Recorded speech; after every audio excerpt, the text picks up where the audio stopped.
Donc, je m'appelle Liron Shimoni, j'ai 40 ans, je suis le fondateur de la société Anatel que j'ai créée en 2004.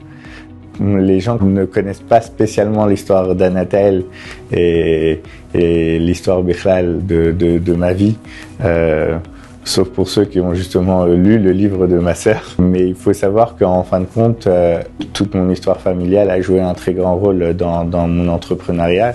Bon, la Emouna, ça c'est évident. Qu'elle fait partie inhérente de tout mon entrepreneuriat.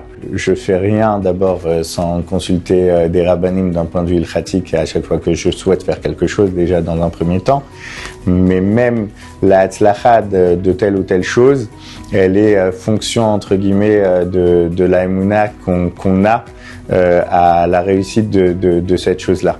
Une petite anecdote, lorsque, encore avant Anatel, j'ai été consultant pour Cisco, on m'avait envoyé dans une boîte qui est très très grosse et je me suis ramené avec la kippa. C'était une grosse réunion de DSI énorme, on était peut-être une trentaine de personnes autour de la table et je voyais la personne me regarder, c'était en France, me regarder d'une manière un peu bizarre. Et donc j'ai tout de suite vu ça, j'ai dit au DSI, écoutez, moi je suis un consultant externe de cette société, si ça vous pose problème en fait que je porte la kippa, il n'y a pas de problème, je demande à la société de vous envoyer quelqu'un d'autre et je pars immédiatement. Alors il s'est levé, il a dit non, pas du tout, vous allez rester. Si ça gêne à quelqu'un que vous avez la kippa pendant cette réunion, ça sera à lui de sortir de la réunion. Et depuis, cette très grosse société fait appel à la société qui m'avait envoyé là-bas.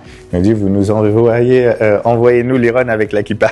Et jusqu'à aujourd'hui, on a de très très bonnes relations avec cette société et je pense que c'est très important d'affirmer son judaïsme.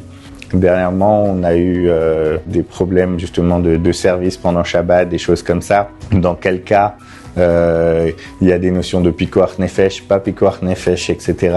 D'expliquer ces notions-là à des personnes qui sont pas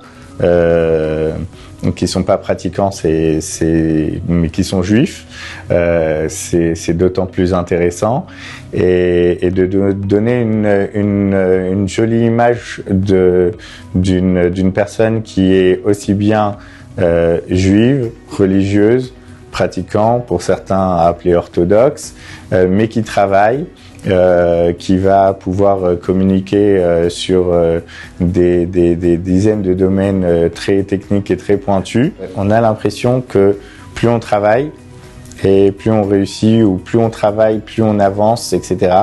Et malheureusement, quand on débute, on pense souvent à donner beaucoup de temps, et à cause de ça, on fait énormément de concessions, que ce soit dans le limoud, que ce soit dans la famille, etc.